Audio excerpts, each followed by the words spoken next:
শপথের আনুষ্ঠানিকতা শেষ হতে না হতেই কূটনীতির মাঠে বড় চাল দিল নয়াদিল্লি।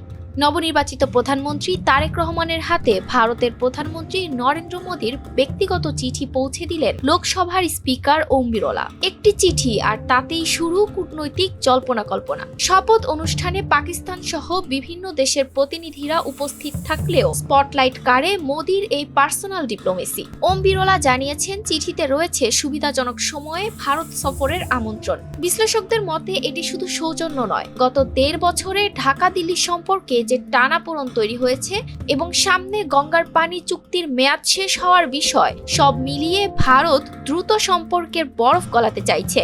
চিঠির বয়ানে হয়তো এমন কোনো বার্তা বা প্রস্তাব রয়েছে যা তারেক রহমানকে আশ্বস্ত করতে পারে যে ভারত হাসিনা অধ্যায় ভুলে নতুন সম্পর্ক গড়তে প্রস্তুত। শপথ অনুষ্ঠানে উপস্থিত ছিলেন ভুটানের প্রধানমন্ত্রী তাস ওসেরিং তবক্কে, পাকিস্তানের মন্ত্রী আহসান ইকবাল সহ অন্যরাও। কিন্তু আনুষ্ঠানিক শুভেচ্ছার ভিড়ে দিল্লির এই ব্যক্তিগত বার্তাই আলোচনার কেন্দ্রবিন্দুতে।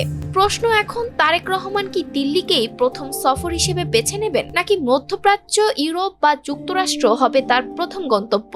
মোদীর ব্যক্তিগত চিঠি কি নতুন অধ্যায়ের সূচনা করবে? বাংলাদেশ ভারত সম্পর্ক কোন পথে যাবে, সেটিই এখন দক্ষিণ এশিয়ার রাজনীতির বড় প্রশ্ন। ETS Bangla desk report.